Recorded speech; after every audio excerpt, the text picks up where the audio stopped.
আসসালামু আলাইকুম রহমতুল্লাহি ওয়া বারাকাতুহু। সম্মানিত বন্ধুগণ, আপনারা সবাই কেমন আছেন? আশা করি আল্লাহ তাআলার অশেষ রহমতে আপনারা ভালো আছেন। আমিও আপনাদের দোয়ায় আল্লাহ পাকের অশেষ রহমতে ভালো আছি। সম্মানিত বন্ধুগণ, আজকে এমন একটি আপনাদের মাঝে ভিডিও নিয়ে আসলাম, এমন একটি আমল নিয়ে হাজির হয়েছি। বন্ধুগণ, কিভাবে আপনি চোর ধরবেন, চোরকে কিভাবে আপনি ধরবেন? ধরে নেন আপনার বাড়িতে মোটা অঙ্কের টাকা চুরি হয়েছে অথবা স্বর্ণ চুরি হয়েছে। পরিবারের কাউকে না কাউকে আপনার সন্ধি হচ্ছে বা 4-5 জনকে সন্ধি হচ্ছে। তাহলে আপনি কিভাবে চোরকে ধরে বের করবেন, খুঁজে বের করবেন, চোরকে কিভাবে ধরবেন? এই আমল নিয়েই হাজির হলাম বন্ধুগণ। তবে মনে রাখবেন, বাহিরের চোর যদি চুরি করে, এই চোরকে ধরা কিন্তু যাবে না ভাইজান। মনে রাখবেন ভাইজান, পরিবারের মধ্যে বা আপনার আত্মীয় স্বজনের মধ্যে যদি কোনো চোর চুরি করে আর তাদের উপরে যদি সন্দেহ হয়, তাহলে আপনি নিশ্চিত হওয়ার জন্য যে সে চুরি করেছে কিনা, এটা নিশ্চিত হওয়ার জন্য আপনি চোরকে ধরার যে নিয়ম শেখাবো সেই নিয়ম অনুযায়ী যদি কাজ করেন, আপনি চোর খুঁজে পেয়ে যাবেন ইনশাআল্লাহ। সম্মানিত বন্ধুগণ, আমলটি শেখার আগ দিয়ে একটি কথা বলবো, কষ্ট করে আপনাদের জন্য ভিডিও বানাই দ্বীনি খেদমত করার জন্য। বন্ধুগণ, আপনারা যদি ভিডিওতে সাবস্ক্রাইব না করেন তাহলে সবার আগে ভিডিও পাবেন না। ভিডিওতে একটি লাইক যদি না দেন তাহলে আমি বুঝবো আমার ভিডিও আপনারা পছন্দ করেন না। শুধু ভিডিও দেখলে চলবে না বন্ধুগণ, এখনই একটি সাবস্ক্রাইব বাটন ক্লিক করে দেন, সেই সাথে একটি লাইক দিয়ে দেন।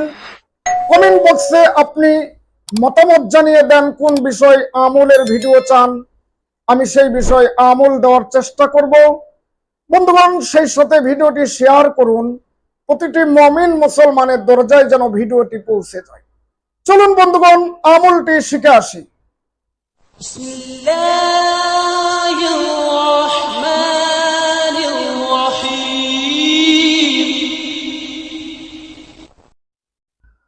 সম্মানিত বন্ধুগণ, আমলটি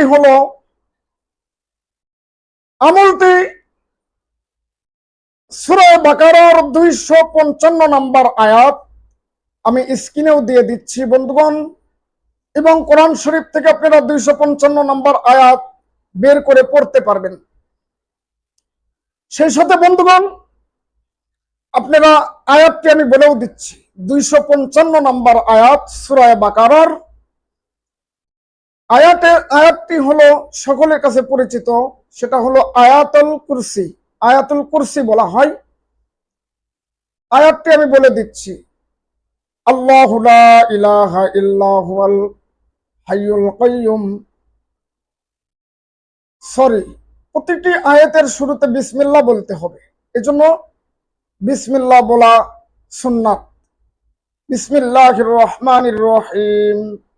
আল্লাহু লা ইলাহা ইল্লা হুয়াল হাইয়ুল কাইয়ুম লা তাখুযুহু সিনাতুন ওয়ালা নাওম লাহু মা ফিস সামাওয়াতি ওয়া মা ফিল আরদি মান যাল্লাযী ইয়াশফাউ ইনদাহু ইল্লা বিইযনিহি ইয়ালামু মা বাইনা আইদিহিম ওয়া মা খালফাহুম ওয়া লা ইউহীতুনা বিশাইইন মিন ইলমিহি ইল্লা বিমা শাআ وسع كرسيه السماوات والأرض ولا يعوده حفظهما وهو العلي العظيم। বন্ধুগণ, এটি আপনারা 7 বার পড়বেন।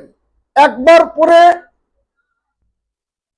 এই পড়ার আগ দিয়ে বন্ধুগণ আপনাকে নিতে হবে চাল, কিছু সংখ্যক চাল নিতে হবে, যাতে করে আপনি একটু করে চাল সবাইকে খাওয়াতে পারেন। চাল পড়তে হবে আপনাকে, সোজা কথা। একবার পরে চালের উপরে দম দিয়ে দিবেন, 2 বার পরে চালের উপরে দম দিয়ে দিবেন, এরকম 7 বার পড়বেন, 7টা দম দিয়ে দিবেন। এরপরে যাকে যাকে সন্ধি হয় চালটি আপনি তাদেরকে খাইতে দেন, একটু করে খাইতে দেন। দেখবেন আপনার থাকা ব্যক্তির মধ্যে যাদেরকে সন্ধি করেছেন তাদের মধ্যে যদি কোনো ব্যক্তি নিয়ে থাকে আপনার জিনিস, তাহলে বন্ধুগণ ওই ব্যক্তি চাল চাবাতেই পারবে না, গোলাতে আটকিয়ে যাবে এবং গোলা জ্বালা পড়া হবে, সেই ব্যক্তি আপনার জিনিস দিতে বাধ্য হবে বন্ধুগণ। সম্মানের ভয় আর করবে না সে। আল্লাহর কোরআনের খুবই পরীক্ষিত আমল, পাওয়ারফুল আমল। আল্লাহ রাব্বুল আলামিন আমাদের সবাইকে কোরআনুল কারীমের সাথে থাকার তৌফিক দান করুক, সেই হাদিস অনুযায়ী চলার তৌফিক দান করুক। তাবিজ কবজ শিরকি কুফরি হাত থেকে আমাদেরকে আল্লাহ তাআলা হেফাজত করুক। আল্লাহুম্মা আমিন।